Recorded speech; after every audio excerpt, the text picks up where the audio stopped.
గోరుచిక్కుడు కొబ్బరి కూర. చిక్కుడుకాయని ఇలా కొంచెంసేపు ఉడికించుకోవాలి. ఉప్పు వేసి ఉడికించాలి. ఇప్పుడు మూత తీసి చూద్దాం.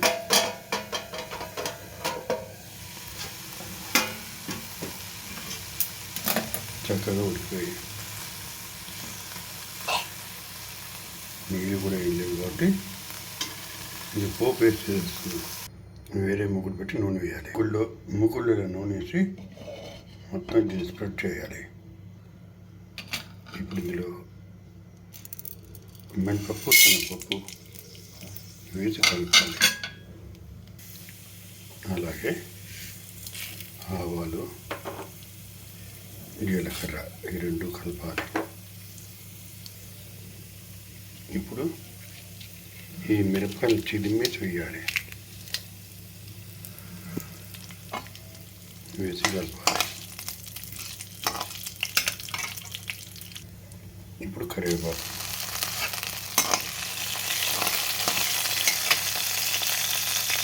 పసుపు వేసుకోవాలి. పసుపు బాగా కలిపి ఉడికించిన గోరుచిక్కుడు వేసేయాలి. ఒకసారి పైనుకుంటారు కలపాలి. ఇంకా చక్కగా వస్తుంది. ఒక 2 నిమిషాలు మూత పెడదాం.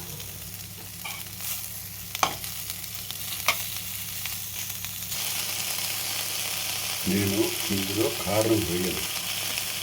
కారం వేయకుండానే కొబ్బరి కూర వేయాలి. కారం వేసుకోవాలి అనుకున్న వాళ్ళు వేసుకోవచ్చు. ఎందుకంటే ఆల్రెడీ 8 నిమిషాలు ఇది వేసాయి కాబట్టి సరిపోతుంది. ఇప్పుడు బాగా కలిపేయాలి. తయారైన ఈ గోరుచిక్కుడు కొబ్బరి కూరని సర్వింగ్ బౌల్లో తీసుకున్నాం. ఈ కూరని దైవ నివేదన చేసి వడ్డించుకోవాలి. Thank you for watching.